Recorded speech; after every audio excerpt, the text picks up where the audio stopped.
Hello friends, welcome to Ojas study. सबसे पहले आप सभी का धन्यवाद और स्वागत है कि आप जो हैं इस मुहिम से जुड़े हैं जहां पर केवल और केवल क्वेश्चन के माध्यम से आप आंसर तक पहुंचेंगे।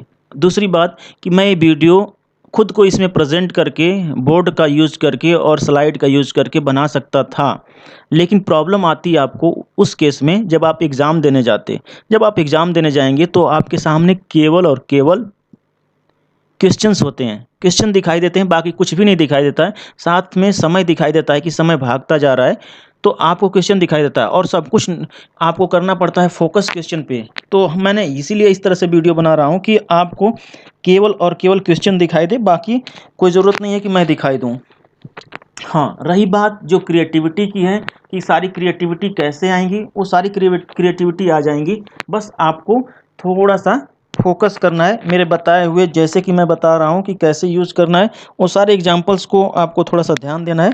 बाकी कोई प्रॉब्लम नहीं आने वाली है और उस एग्जांपल्स को आप आसानी से समझिएगा और थोड़ा आप अपने से इमेजिनेशन करिएगा। मैं पिक्चर्स भी लगा सकता था, लेकिन पिक्चर लगाने का मतलब ये होता है कि आप उन्हीं पिक्चर्स को या फिर कभी कभी भूल जाएंगे, लेकिन जो अपने मन में सोचेंगे, जो अपने मन में आप पिक्चर बनाएंगे, वो पिक्चर्स कभी नहीं भूलेंगे। तो आप अपने मन में खुद का पिक्चर्स बनाइएगा।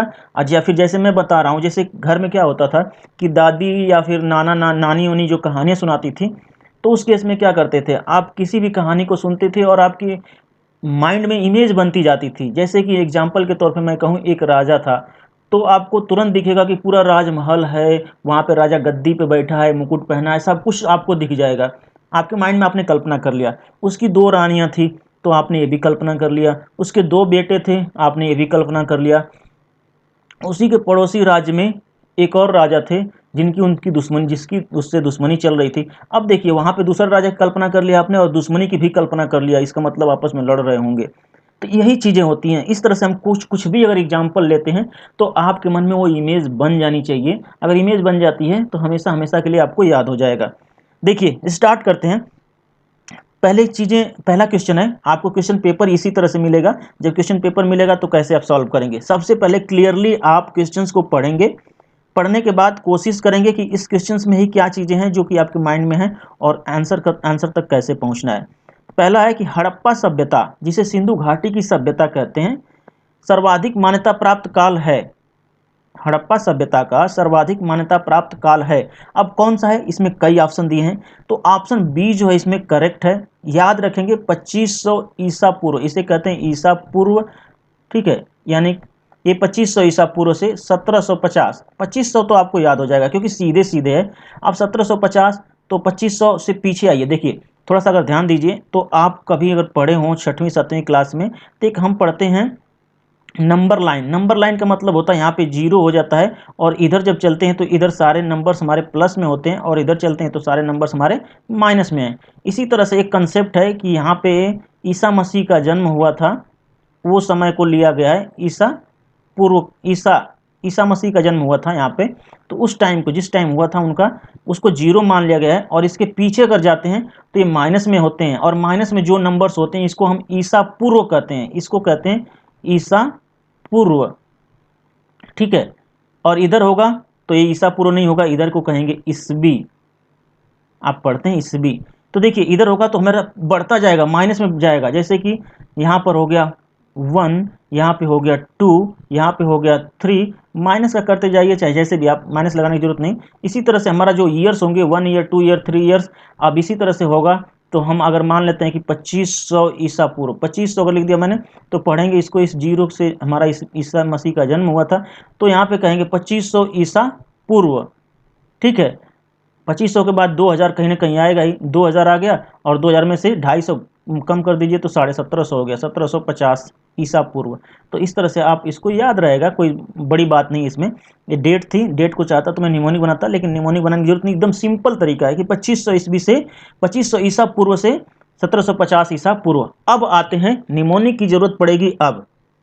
क्वेश्चन नंबर 2 देखिए, कह रहा है, क्वेश्चन आप ध्यान से पढ़िएगा दोस्त, इसमें क्या प्रॉब्लम आती है अभी मैं दिखाऊंगा। कह रहा है कि सिंधु घाटी की सभ्यता निम्नलिखित में से किस सभ्यता के समकालीन नहीं थी। ये कह रहा है कि किस सभ्यता के समकालीन नहीं थी। कभी लिख देगा कि किस सभ्यता के समकालीन थी और कभी लिख सकता है कि नहीं थी। तो देखिए इसमें मैं आपको बता दूं कि ये ऑप्शन सही है कि ये भी था, ये भी था, ये भी था, लेकिन ये वाला नहीं था। तो ये ऑप्शन हमारा करेक्ट है। लेकिन मुझे या तो ग्रीक की सभ्यता नहीं थी को क्यों याद करें, जो थी उनको याद कर लें। तो सिंधु घाटी की सभ्यता जो है, देखिए मिस्र की सभ्यता, मेसोपोटामिया की सभ्यता और चीन की सभ्यता, तीनों जो हैं, ये तीनों और सिंधु घाटी की सभ्यता सभी जो हैं इन एक दूसरे के समकालीन थी, यानी कि एक ही साथ में चल रही थी। तो याद कैसे करेंगे, इस ग्रीक को तो हम कभी भी लगा लेंगे, चाहे ग्रीक के अलावा दूसरे कोई सभ्यता देता तो उसको भी हम टिक लगाते। क्यों? क्योंकि ये नहीं थी, जो नहीं थी उसी को हम टिक लगाएंगे, क्योंकि नहीं का पूछ रहा है। तो हम इन तीनों को कैसे याद करेंगे, देखिए याद करने का तरीका, आपने याद किया सिंधु घाटी की सभ्यता, सिंधु घाटी की सभ्यता, ये तो हमारा की पॉइंट है। अब किस सभ्यता के समकालीन, यहां से केवल समकालीन पकड़िए, समकालीन यानी कि उसी के समय, उसके समय कौन कौन सी सभ्यता चल रही थी, मेसोपोटामिया की चल रही थी, मिस्र की चल रही थी, चीन की चल रही थी। आपको याद करना है, आपके माइंड में एक इमेज बनानी है। इमेज कैसे बनाएंगे, सिंधु घाटी, सिंधु नदी आपको इस तरह से याद होगी कि भैया सिंधु नदी बह रही है, इसके इधर और इसके इधर क्या है, दोनों तरफ हमारी सभ्यताएं हैं, सभ्यता फैली हुई थी सिंधु घाटी, इसी घाटी की तरफ इधर, एक घाटी का मतलब होता है ना जो खाली जगह होती है, इधर इधर फैला होता है यहाँ पे, तो इधर ही सिंधु घाटी हो गई। तो आप सोचिए कि जब सिंधु घाटी की सभ्यता कैसे पता चला, कि वहाँ पे खनन हो रहा था तभी पता चला। कोई चीज़ बिना खुदाई के तो पता नहीं चलेगी, क्योंकि वो तो दबी हुई थी मिट्टी में। तो जब खुदाई हो रही थी तो पता चला। आपको कल्पना करनी है कि आप एक यहाँ पे इस तरह से जब खुदाई हो रही थी तो नौकर लोग मिल करके या फिर मजदूर जो यहाँ पे खुदाई कर रहे थे इधर उधर, और आप एक यहाँ पे मेज लगा था, मेज और यहाँ पे एक चेयर थी, इस पर आप बैठे हैं, इस तरह से आप बैठना बना लीजिए, चाहे जैसे भी आप बैठे हैं, और क्या खा रहे हैं, मेज पे पोटा और कलेजी खा रहे हैं। अब देखिए भाई, पोटा और कलेजी, मेज पे पोटा और कलेजी खा रहे हैं। उसी समय जब कोई चिकन विकन खाता है तो क्या करता है, मिश्री खाता है, या मिश्री और सौंफ खाता है। कहीं कहीं क्या मिल जाती है, चीनी और सौंफ मिल जाती है, मिश्री नहीं होती है। तो आपको यही याद रखना है कि आपको मेज मेज पे आप क्या कर रहे थे, सब लोग मजदूरी कर रहे थे, बेचारे खुदाई कर रहे थे, और आप इतने बड़े आदमी थे कि मेज पे पोटा और कलेजी खा रहे थे, और बगल में क्या रखा था, मिश्री और चीनी रखा था, मिस्री और चीनी। तो मिस्री से मिस्र की सभ्यता, चीन से चीन की सभ्यता, और मेज पे पोटा यानी कि मेसोपोटामिया, ये तीनों जो हैं, और साथ ही साथ सिंधु घाटी की सभ्यता लगभग एक दूसरे के क्या थी, समकालीन थी।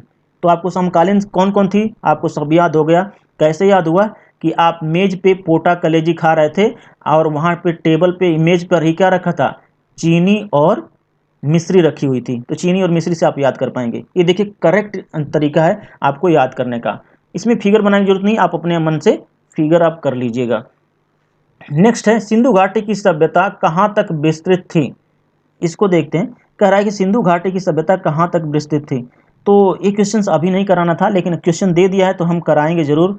देखिए सिंधु घाटी की सभ्यता, जो सिंधु नदी जा रही है इस तरह से, तो सिंधु घाटी की सभ्यता जो है, सबसे बात की ये जो है इस तरह से ट्रिंगुलर, त्रिभुजाकार आकृति बनाती है। ठीक है, ये तो आपको क्वेश्चन मिलेगा कि ये त्रिभुजाकार आकृति बनाती है। तो ये जो त्रिभुजाकार आकृति बनाती है, तो सिंधु नदी पाकिस्तान में बहती है, तो पाकिस्तान में भी जाती है। पाकिस्तान के साथ साथ हमारा जो है जम्मू एंड कश्मीर, उसमें बहती है। कुछ भाग उत्तर प्रदेश में आते हैं, गुजरात में आते हैं, और राजस्थान में आते हैं। तो सारी चीज़ें आपको अगर नहीं पता हो तो एक बार मैं जब वीडियो बनाऊंगा इसकी डिटेल्स, तो वहाँ पे पता चल जाएगा। तो ये देखिए, पंजाब में बहती है, राजस्थान में, गुजरात में, उत्तर प्रदेश में, हरियाणा में, सिंध और बलूचिस्तान, बलूचिस्तान इसका लास्ट है। बाकी आप देख लीजिएगा, एक कश्मीर है। ठीक है, तो ये सारी चीज़ें यहाँ पर लिखा हुआ है, तो यहाँ से आप कर सकते हैं डी ऑप्शन। इसके लिए कोई वो नहीं है, क्योंकि आपको इसको थोड़ा सा पढ़ना होगा, अगर जानकारी थी तब आप कर सकते थे, लेकिन चलिए कोई नहीं। हमें उन क्वेश्चंस पे ध्यान देना है, ऐसे क्वेश्चंस जो मैंने अभी बताया उस क्वेश्चंस के लिए हमें थोड़ा सा डिटेल नॉलेज चाहिए, और डिटेल नॉलेज के लिए मैं एक वीडियो बनाऊंगा, पर्टिकुलरली आपको मैं पूरा इतिहास कवर कराऊंगा। उसके लिए आपको यूट्यूब पे वीडियो मिलेगी, बाकी क्वेश्चन आंसर की वीडियो इस तरह से प्राइवेट मिलेंगी। देखिए सिंधु घाटी की सभ्यता में घोड़े के अवशेष कहाँ मिलते हैं, आपको क्वेश्चन देखना है, बहुत ही क्लियरली पढ़ना है। सिंधु घाटी की सभ्यता में, तो सिंधु घाटी की सभ्यता यहाँ तक है, कोई बात नहीं भैया। कह रहा है कि घोड़े का अवशेष कहाँ मिला, तो इसका करेक्ट आंसर है ए।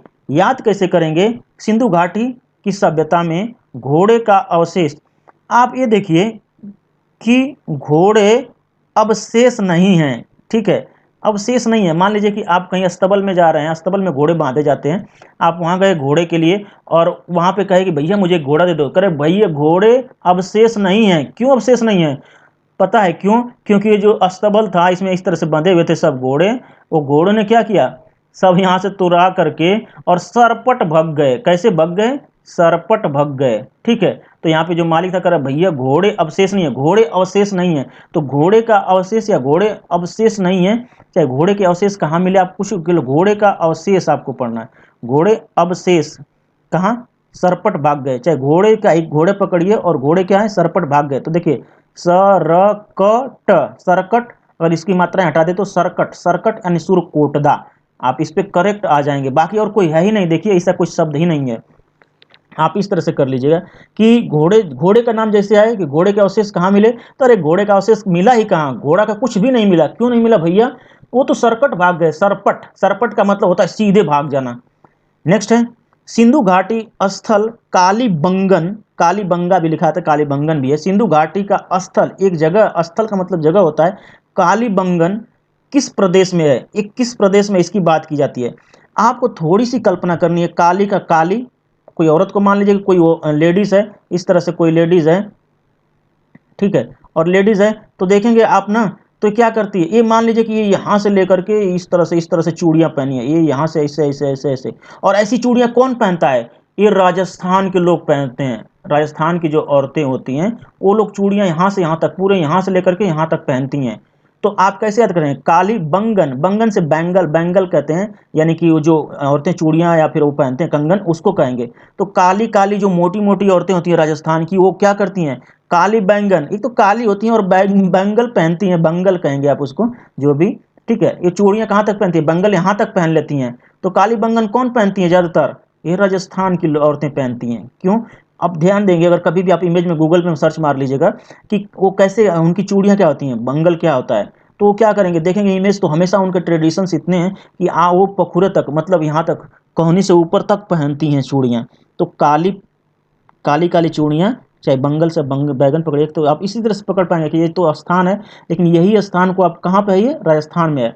याद कैसे किया आपने कि काली रंग की बंगल, चाहे काली काली औरतें बैंगन जो है दूर दूर तक पहनती हैं, ऊपर तक पहनती हैं, लेकिन कहाँ की? राजस्थान की। तो राजस्थान आप पकड़ लेंगे। अब देखिए क्वेश्चंस आया है और सारे क्वेश्चंस आए हुए हैं जो कि आप जानते हैं लुसेंट की बुक में करा रहा हूँ। नेक्स्ट है निम्नलिखित में से, ध्यान से पढ़िएगा, निम्नलिखित में से किस पदार्थ का उपयोग हड़प्पा काल की मुद्राओं के निर्माण में मुख्य रूप से किया गया था?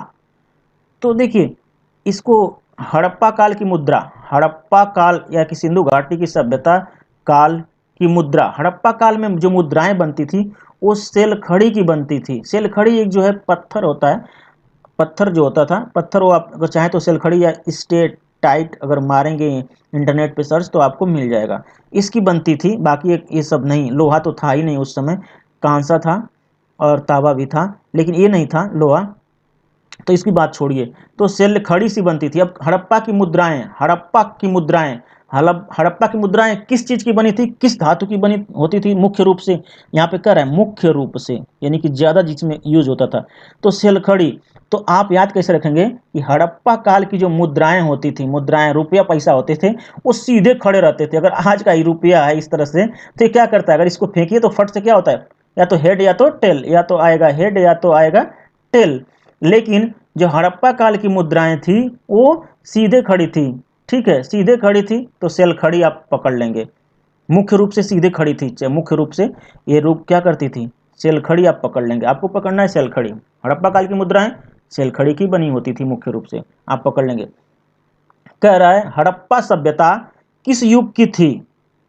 यहाँ पे बहुत जरूरी है, 7वां क्वेश्चन है कि हड़प्पा सभ्यता किस युग की थी, यानी कि इस युग में किस चीज का, किस धातु का यूज होता था, उसको कहते हैं कांस्य युग। तो याद कैसे करेंगे, ये बाकी सब हैं, इनको नहीं। लव कभी कहेगा तो लव नहीं था, ठीक है। हड़प्पा सभ्यता ये नवपाषाण युग, इससे मतलब ही नहीं, तो युग है पूरा पाषाण युग, ये तो है ही नहीं, लोहा था ही नहीं, तो कांस्य युग को ऐसे पकड़ लेंगे। क्वेश्चन देखिए करने का तरीका क्या है, हड़प्पा सभ्यता किस युग की थी, तो कांस्य युग, नवपाषाण युग, पूरा पाषाण युग, तो पूरा पाषाण काल, ये तो कहते हैं नवपाषाण काल। ये सब कोई धातु का नाम थोड़ी है, ये तो पूरा एक काल है। जैसे हड़प्पा सभ्यता काल हो गया, चाहे इसी तरह से पूरा पाषाण, और ये लोहा उस समय था नहीं, तो दो ही हैं, या तो कांस्य युग या तो लोहा। लोहा जबकि था ही नहीं तो कांस्य ही पकड़ लेंगे आप।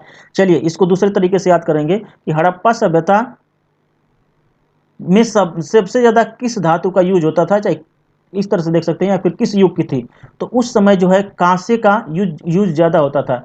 हड़प्पा सभ्यता किस युग की थी, हड़प्पा सभ्यता किस युग की थी, कांस युग वही आ जाता। आप यही सोचेंगे कि अरे किस युग की थी यार, ये नहीं पता, कांस आ जाता युग तो पता चल जाता कांसे की थी, बस ये आप ध्यान दीजिएगा कांस युग था। नेक्स्ट है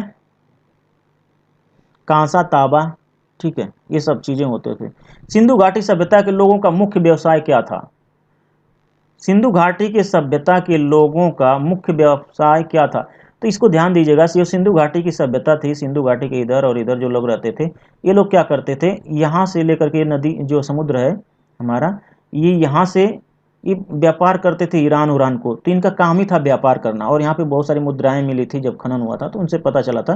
तो इस तरह से याद कर पाएंगे कि उनका व्यापार करना मुख्य व्यवसाय था, यानी कि उनका बिजनेस जो था व्यापार करना था, व्यापारी लोग ज़्यादा थे।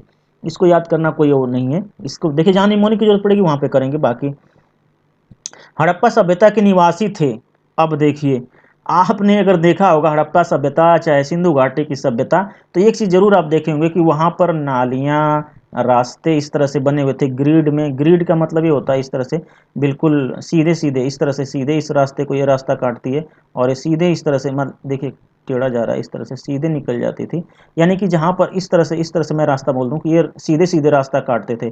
इधर घर हुआ करते थे, इधर भी घर हुआ करते थे, नालियाँ भी इधर से निकलती थी, इधर घर हुआ करते थे, और हर रास्ते जो है एक दूसरे को 90 डिग्री पे काटते थे, ठीक है, सीधे सीधे। अगर दो रास्ते इस तरह से खींच दीजिए, एक लाइन ए एक लाइन ए, तो ये इधर इस तरह से होते थे। और यहाँ पे क्या थी, तो ऐसा क्यों होता है, गांव में कहाँ होता है, गांव में तो कोई यहाँ घर बना लिया, कोई वहाँ घर बना लिया, कोई इसके इधर बना लिया, कहीं भी बना लिया, कोई व्यवस्था नहीं होती है। तो ये सब व्यवस्था कहाँ होती है, शहर में होती है। तो हड़प्पा सभ्यता में क्या था, शहरी व्यवस्था थी। आप इसको टिक कर सकते हैं, शहरी, ठीक है। नेक्स्ट देखिए सिंधु सभ्यता के घर किससे बनाए जाते थे। तो अगर आप ध्यान दीजिएगा तो सिंधु घाटी की सभ्यता की जब खुदाई ही हुई तो कैसे हुई थी, मैं इसके थोड़ा सा एक बार ग्लिम्स दे देता हूं तो आपको हमेशा याद रहेगा। एक्चुअली क्या हुआ कि उसके जो उत्खनन करता थे दयाराम साहनी का नाम आता है। तो हुआ क्या कि ऐसे ही घूमते घूमते कोई जा रहा था, देखा तो वहाँ पे ऐसे रेलवे ट्रैक बिछाया जा रहा था। तो रेलवे ट्रैक पे कुछ पटरी पे कुछ ईंटों की जरूरत पड़ रही थी। तो कुछ मजदूर गए, दूर पे देखा तो वहाँ पे ईंट पड़े हुए थे। तो वहाँ पे क्या किया, वहाँ से ईंट उठा उठा करके ला करके इस पटरी पे बिछाना शुरू कर दिए, लगाने के लगे। तो जब देखा किसी ने, अब मैं इसी तरह से बता रहा हूँ कहानी के रूप में, जब देखा किसी ने तो कहा कि ये कहाँ से लाए, तो पता है कि अरे हम वहाँ से लाए, वहाँ पे थोड़ा सा टीला है, वहाँ पे पुराना ईंट पड़े हुए हैं। तो जब गए वहाँ पे देखे, फिर वहाँ पे खुदाई हुई तो पता चला कि भैया ये तो पूरा एक बड़ी सभ्यता ही निकल के आ गई। तो सिंधु सभ्यता के घर किससे बनाए जाते थे, ईंट से बनाए जाते थे। इस तरह से आप ईंट, क्योंकि ईंट ही लाने की वजह से, ईंट लाने के लिए गया बंदा कोई, रेलवे ट्रैक पे बिछाने के लिए ईंट लाने के लिए गया, और ईंट लाने की वजह से उसका क्या हुआ, सिंधु घाटी सभ्यता मिल गई। अगर ईंट कोई नहीं लाता यहाँ पर तो सिंधु घाटी सभ्यता का पता ही नहीं चलता, वो ऐसे ही रहता। तो बस ध्यान दीजिए सिंधु सभ्यता के घर कैसे बने थे, ईंटों के बने थे। नेक्स्ट है हड़प्पा वासी किस वस्तु के उत्पादन में सर्वप्रथम थे। तो हड़प्पा वासी किस वस्तु के उत्पादन में सर्वप्रथम थे, यानी सबसे ज्यादा थे। तो उत्पादन की बात करते हैं, हड़प्पा में क्या उत्पादन होता था।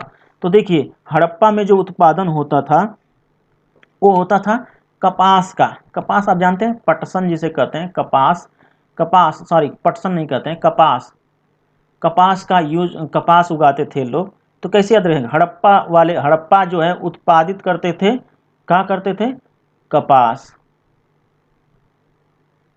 ठीक है। ये तो कोई जरूरी नहीं इसका बनाने के लिए। हड़प्पा वासी किस वस्तु का उत्पादन, हड़प्पा के लोग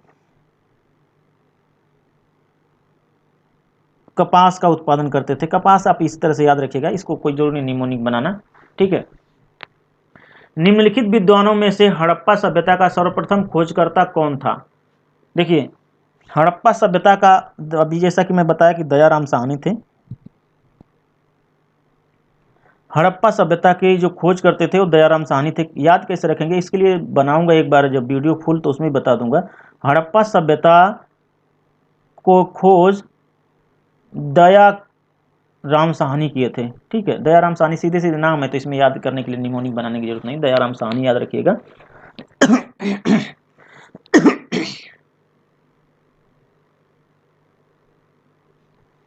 अब देखिए नेक्स्ट है सिंधु सभ्यता का पत्तन नगर बंदरगाह। पत्तन नगर, जिसे पत्तन नगर को बंदरगाह कहते हैं, तो कौन सा था?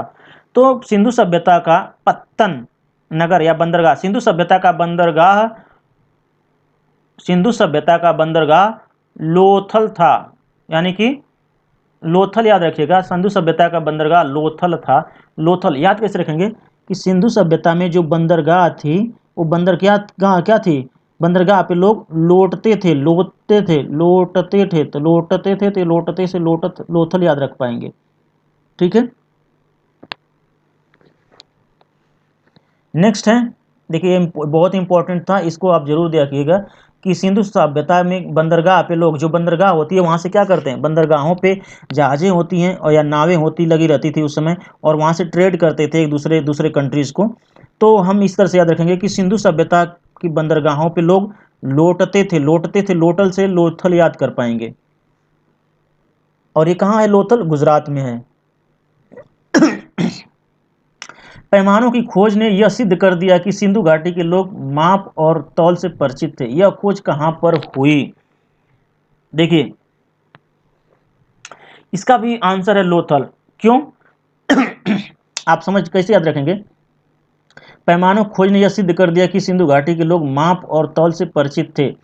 तो देखिए अगर नाव से कुछ लाते थे लोग, नाव से ला करके वहाँ पे मापते थे, तौलते थे, इस तरह से अगर हमारा देश है यहाँ पे, अगर मान लीजिए कि ये हम इसको माने कि ये गुजरात है, तो क्या करते थे, नाव से आते थे ईरान उरान से जो ट्रेड करते थे, इधर ईरान पाकिस्तान है, पाकिस्तान के बाद ईरान, तो जो भी हमारा ट्रेड करके इधर से आते थे तो यहाँ पे नाव और अपना यहाँ पे क्या करते थे, हर एक चीज़ तौल तौल करके लेते थे या तौल करके बेचते थे। तो हम इस तरह से याद करेंगे कि ये कहाँ था, लोथल। ठीक है, पैमानों की खोज ने यह सिद्ध कर दिया कि सिंधु घाटी के लोग माप और तौल से परिचित थे। यह खोज माप और तौल कहाँ होती थी?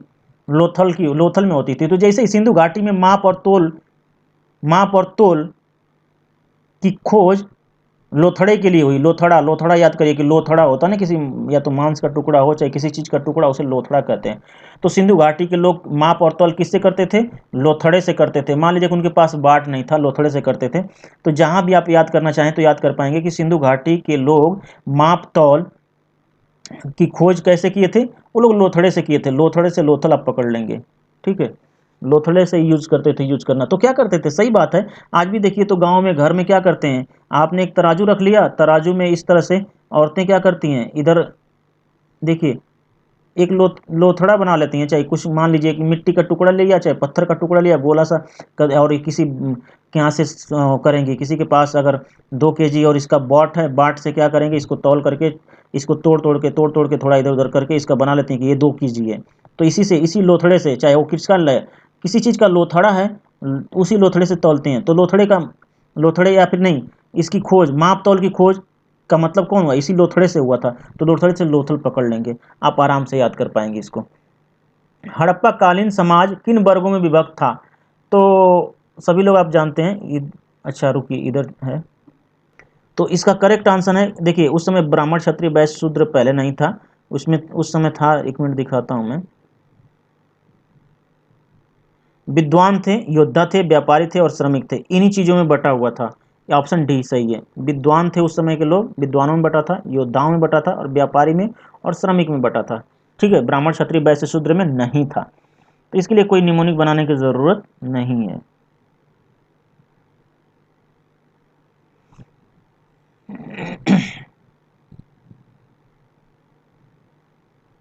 नेक्स्ट क्वेश्चन देखिए, सिंधु सभ्यता का सर्वाधिक उपयुक्त नाम क्या है?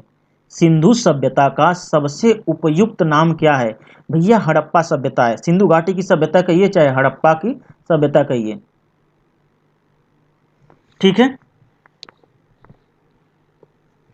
नेक्स्ट, निम्नलिखित में से कौन से लक्षण, कौन सा, ये कोई एक आदमी को, कौन सा, देखिए या फिर से, कौन सा का मतलब कोई एक, या से का मतलब एक से ज्यादा लक्षण सिंधु सभ्यता के लोगों का सही चित्रण करते हैं या करता है, करता है या करते हैं? उनके विशाल महल और मंदिर, विशाल महल और मंदिर कहाँ थे उनके? विशाल महल नहीं हुआ करते थे, एक जैसे एक तल्ला ही होता था ऐसे ही। और वे देवियों और देवताओं दोनों की पूजा करते थे, ये तो करेक्ट है, देवी और देवताओं की दोनों की पूजा करते थे। इसके बाद वे युद्ध में घोड़ा द्वारा खींचे जाने वाले रथों का प्रयोग करते थे। कहाँ करते थे भाई, ऐसा तो कुछ नहीं था। केवल ये जानते हैं कि ये क्या करते थे, ये सही करिए, केवल दो, वे देवी और देवताओं का दोनों की पूजा करते थे बस। कोई ज़्यादा जरूरी नहीं था। देखिए कुछ चीज़ जहाँ पे निमोनिक की जरूरत पड़ेगी वहाँ निमोनिक बनाएंगे, जहाँ पे नहीं जरूरत पड़ेगी वहाँ पे थोड़ा सा ऐसे ही देख लेंगे। नेक्स्ट है, कह रहा है कि हड़प्पा सभ्यता की खोज किस वर्ष में हुई थी? ये बहुत ज़रूरी है कि हड़प्पा सभ्यता की खोज किस वर्ष में हुई थी। तो ये हुई थी 1921 में। आप चाहें तो इसका निमोनिक बना लें, निमोनिक बना करके याद कर सकते हैं, या फिर मैं एक बार बनाता हूँ, अभी बनाता हूँ। देखिए पी का हो गया हड़प्पा सभ्यता की खोज, हड़प्पा की खोज। तो हड़प्पा सभ्यता की खोज, पहले हम 1 को अपने आप लगा लेंगे और 9 to 1 का बनाते हैं। तो पी 9 के लिए पी कर लीजिए, इसके लिए एन कर लीजिए 2 के लिए, और इसके लिए टी कर लीजिए, चाहे यहाँ पे डी कर लीजिए। तो हड़प्पा सभ्यता की खोज पंडा ने की थी। देखिए PAN, पंडा, पंडा ने किया था। बस याद करिए कि हड़प्पा सभ्यता की खोज किस वर्ष हुई थी। तो हड़प्पा सभ्यता की खोज तो पांडवा ने कर दिए थे। पंडा आप जानते हैं ना, पांडव कह सकते हैं, या नहीं पांडव मत कहिएगा, वी लग जाएगा उसमें। पंडा ने किया था। पंडा आप जानते हैं ना, जो पंडित पंडित होते हैं, पंडा। तो पंडा, तो देखिए पी का होगा 9, ए का कुछ नहीं, एन का होगा 2, और डी का होगा 1, ए का कुछ नहीं, आप आगे 1 लगा देंगे। 1921 हमेशा याद रखेगा कि हड़प्पा सभ्यता की खोज किस वर्ष में हुई थी। तो हड़प्पा सभ्यता की खोज पंडा ने की थी, इस तरह से। वैसे दयाराम साहनी ने किया था, लेकिन दयाराम साहनी क्या थे, पंडा थे, ऐसा मान लीजिए। ठीक है, चाहे जैसे भी याद करिए, पंडा याद रखिएगा। हड़प्पा सभ्यता के बारे में कौन सी उचित सही है, कौन सी उक्ति सही है, उचित नहीं। तो देखिए इसका, देखिए आराम से, कह रहा उन्हें अश्वमेध का जानकारी थी। भैया कहाँ जानकारी थी, वो लोग, गाय उनके लिए पवित्र थी। फिर कह रहा है उन्होंने पशुपति का सम्मान करना आरंभ किया। ये बहुत इंपॉर्टेंट, वो लोग क्या करते थे, पशुपतिनाथ की सम्मान करते थे, पशुपति का सम्मान करना आरंभ किया। ठीक है, देख लीजिएगा, उन्होंने पशुपति का सम्मान करना आरंभ किया। देखिए हड़प्पा के लोगों की सामाजिक पद्धति डॉट डॉट डॉट डॉट यहाँ पे भरा जाएगा। क्या भरा जाएगा, क्या थी भाई, यहाँ पे दिया है ऑप्शन। हड़प्पा के लोगों की सामाजिक पद्धति जो थी समतावादी थी। समता, समता यानी समानता थी लोगों में। कोई ऐसा नहीं है कि कोई बैर भाव रखे। जो जो करता था, विद्वान विद्वानी करता था, जो व्यापारी था व्यापार करता था, श्रमिक श्रमिक श्रम करता था, और जो लड़ाकू थे योद्धा काम करते थे अपना। कोई सब में कोई ये नहीं था कि ऊंच नीच का कोई भेदभाव नहीं था। तो न दास या दास और श्रमिक वाली कोई बात नहीं थी, जाति पे आधारित नहीं था, और वर्ण पे कौन किस वर्ण का इससे मतलब नहीं था। बस उचित समतावादी थी, यानी कि सभी लोग समान थे हड़प्पा के लोग। ठीक है, इसको आप ध्यान दीजिएगा। कह रहा है कि सिंध का नखलिस्तान, जिसे बाग कहते हैं, सिंध, सिंध आप लोग जानते हैं, सिंध प्रांत, सिंध का नखलिस्तान या हड़प्पा सभ्यता के किस पूरा स्थल को कहा गया है, यानी कि किस स्थल को कहा गया है। तो देखिए बाग, जिसे नखलिस्तान या बाग किसको कहते हैं, सिंध का, यानी कि सिंध का नखलिस्तान या बाग किसे कहते हैं। तो ये कहते हैं मोहनजोदाड़ो को। ये मोहनजोदाड़ो जो है सबसे बड़ी साइट थी वहाँ पे, आज भी है। तो इसको याद कैसे रखेंगे, सिंध का बाग। बाग, बाग क्या होता है, बाग जहाँ पे बहुत सारे पेड़ बगीचे लगे हो। नहीं तो ऐसे भी हम अगर एक दो ठो लगा दें आम या पेड़ या कुछ भी, तो बाग थोड़ी होगा। लेकिन जहाँ पे बहुत ज़्यादा हो, तो बहुत ज़्यादा कहाँ था, मोहनजोदाड़ो में था। मोहनजोदाड़ो सबसे बड़ी साइट थी। ठीक है, तो इस तरह से इसको याद रखेंगे, मोहनजोदाड़ो ही आपको आएगा। हड़प्पा सभ्यता के संपूर्ण क्षेत्र का आकार किस प्रकार का था। अब देखिए, जो कि मैंने शुरू में बताया, तो मैंने बताया था कि एक कश्मीर से लेकर के इस तरह से गुजरात गुजरात यूपी से लेकर के सारी चीज़ें, और ये बलूचिस्तान तक इस तरह से फैला था त्रिभुजाकार। तो इसका आकार होगा त्रिभुजाकार, बस ये ध्यान दीजिएगा। और इस तरह से सिंधु नदी बह रही थी इस तरह से, इधर इधर और इधर फैला हुआ है आज भी। देखिए नेक्स्ट है, सूची को सूची से मिलाइए। तो इसमें कुछ मिलाने की जरूरत नहीं। इसमें देखिए ये सब चीज़ें मैं एक बार करा भी दूंगा। इसमें पहला ही सही है, अगर चाहें तो आप इस तरह से कर सकते हैं। हड़प्पा, हड़प्पा कौन? रावी, मोहनजोदाड़ो सिंधु, लोथल भोगवा नगर है, कालीबंगा घग्गर। इसके लिए कोई ज़रूरत नहीं है, इसके लिए ये सही है, आप इसको चाहें तो देख लीजिएगा। जब मैं वीडियो बनाऊंगा पूरा इसका कंप्लीट एक लेक्चर, तो उसमें आपको ये ज़्यादा अच्छे से समझ में आएगा। ठीक है, ऐसे क्वेश्चंस, मैचिंग वाले क्वेश्चंस को अगर आप 2 जानते हैं, इसमें ध्यान दीजिएगा, 1 या 2 जानते हैं तो आप आराम से कर लेंगे। अब कह रहा है कि हड़प्पा सभ्यता के हल से खेती, हड़प्पा सभ्यता के अंतर्गत हल से जोते गए खेत का साक्ष्य कहाँ से मिलता है? क्वेश्चन आप जब भी पढ़िएगा, क्वेश्चन ध्यान से पढ़िएगा। हड़प्पा सभ्यता के अंतर्गत हल से जोते गए खेत का साक्ष्य कहाँ से मिलता है? तो बहुत जगह लो, देखिए कहाँ से मिलता है, तो आप याद कैसे रखेंगे? जोते गए खेत, जोते गए खेत, हड़प्पा सभ्यता में जोते गए खेत। मान लीजिए मैंने अभी बताया था कि राजस्थान की औरतें मोटी मोटी होती हैं, इस तरह से मोटी मोटी होती हैं, और हाथों में यहाँ तक चूड़ियाँ पहनती हैं, बैंगल, चूड़ियाँ, ठीक है, जिसे हम कहेंगे काली काली हैं, या बैंगल कहाँ तक पहन रही हैं, यहाँ तक पहन रही हैं। अब देखिए, जोते गए खेत, हड़प्पा में जोते गए खेत, यानी कि मान लीजिए कि उनके पति हैं जो काली काली हैं, इनके पति गए खेत जोतने, तो ये लोग क्या करेंगे? ये काली काली जो मोटी औरतें हैं बैंगल पहनते हुए ले जाती हैं खाना पहुंचाने, तो काली बंगा पकड़ लेंगे आप। ठीक है, जहाँ जोते गए खेत, जोते गए खेत, कोई भी जोतने गया खेत तो औरतें क्या करती हैं? खाना लेके जाती हैं, लेकिन खाना कौन लेके जा रही है? काली काली हैं, और बैंगल कहाँ तक पहनी है? यहाँ यहाँ तक पहनी है। अब कभी भी याद रखिएगा, जैसे ही समझिए कि कोई खेत जोतने गया है हल से, तो वहाँ पर औरतें जा रही हैं बैंगल दूर, बैंगल पहन पहन के, काली काली बैंगल पहन के, चाहे काली काली औरतें बैंगल पहन के, चूड़ा पहन के, जैसे भी, ठीक है, काली बैंगल आप पहन पकड़ पाएंगे। देखिए जहाँ जरूरत पड़ेगी कि हाँ मुझे याद रखना, जहाँ क्वेश्चन इंपॉर्टेंट हैं वो जरूर कराएंगे। सैंधव सभ्यता की ईंटों का अलंकरण किस स्थान से मिला है? सैंधव सभ्यता, सैंधव सभ्यता देखिए, सैंधव सभ्यता या सिंधु सभ्यता कुछ भी कहिए, ईंटों का अलंकरण, तो देखिए अभी क्या, अभी हमने पढ़ा कालीबंगा, इसका भी कालीबंगा ही है, लेकिन सैंधव सभ्यता या सिंधु सभ्यता की ईंटों का अलंकरण, चूड़ियां जो होती हैं, जो बैंगल होती है, उस पर क्या करते हैं? नक्काशी कर देते हैं, इस पर कुछ ना कुछ उल्टे सीधे, इस पर कारनामे में, उल्टे सीधे नहीं, मतलब कि इसको सजावट के लिए कर देते हैं, तो अलंकृत कर देते हैं। अलंकृत का मतलब, अलंकरण का मतलब क्या होता है? किसी चीज़ की शोभा बढ़ाना।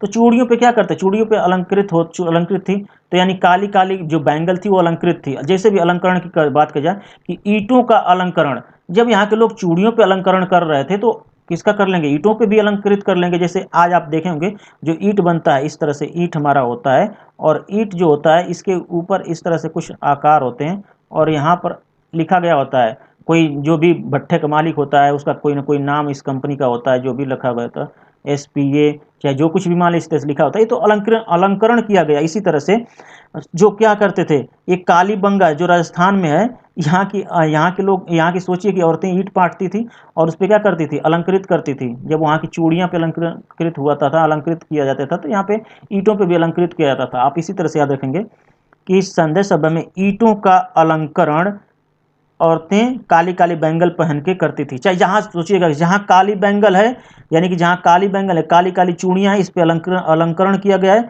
तो वहीं पर ईंटों पर भी अलंकरण किया जाएगा। इस तरह से आप ध्यान दीजिएगा, ठीक है। मोहनजोदाड़ो कहाँ स्थित है? तो मोहनजोदाड़ो, मोहनजोदाड़ो, मोहन कोई नाम का लड़का है, जो दहाड़ो, जाओ दहाड़ो, और दहाड़ो कैसे? सिंध की तरह, सिंह की तरह, सिंह, सिंह। तो हमेशा याद रखिएगा मोहनजोदाड़ो कहाँ पर है, तो आप याद रखेंगे सिंह, मोहन जो दहाड़ो, जाओ दहाड़ो, लेकिन कैसा दहाड़ो? सिंह की तरह दहाड़ो, तो सिंह से सिंध पकड़ लेंगे। सिंधु सभ्यता में बृहत स्नानागार पाया गया है। अब कहाँ पे पाया गया है, तो मैं बता दूं, सिंधु सभ्यता में बात की जाती है कि पाया गया है, तो पहले बात की लोथल में होगा नहीं, चल छोड़िए ये सब चीज़ें, चूंकि आपको नहीं पता होगा, कालीबंगा में होगा नहीं, लोथल में होगा नहीं, और ये जो है मोहनजोदाड़ो में पाया गया है, हड़प्पा में होगा नहीं। सिंधु सभ्यता में, सिंधु सभ्यता जैसे कर रहा है, सिंधु सभ्यता में बृहत बड़ा सा स्नानागार, आप लोग देखे होंगे एक इमेज में, अभी चलिए पढ़ाऊंगा तो कर दूंगा, इस तरह से बड़ा स्नानागार है, इसमें सीढ़ियाँ, स्टेयर्स लगी हैं, ये आप आकर के नहा सकते हैं, इसमें पानी भरा होता था। तो ये मोहनजोदाड़ो में है। स्नान करो कब? जाओ दहाड़ के आओ, और मोहन दहाड़ के आओ और स्नान कर लो। ठीक है, जो दहाड़ता है वो गर्म हो जाता है, उसका दिमाग गर्म हो जाता है, तो उसे स्नान करना पड़ता है। तो सबसे बड़ा स्नानागार कहाँ था? मोहनजोदाड़ो में था। आप जैसे चाहें वैसे आपको याद रहेगा। देखिए नेक्स्ट क्वेश्चन है, सिंधु सभ्यता की मुद्रा, मुद्रा की बात की जा रही है, में किस देवता का, मुद्रा में देवता, अगर ये मुद्रा है तो मुद्रा पे कोई ना कोई देवता होंगे। आज हमारे कौन होते हैं? गांधी जी होते हैं। जैसे अगर नोट हो जाए तो गांधी जी होते हैं। ठीक है, बाकी हंसुआ बाली का निशान होता है सिक्कों पे, और भी बहुत सारे होते हैं। कहीं कहीं तो ऐसा दिख देता है कि वैष्णो जी का दिखा देता है। बहुत सारे फर्जी भी चल जाते हैं सिक्के, 10 वाले देख लेते हैं आप लोग।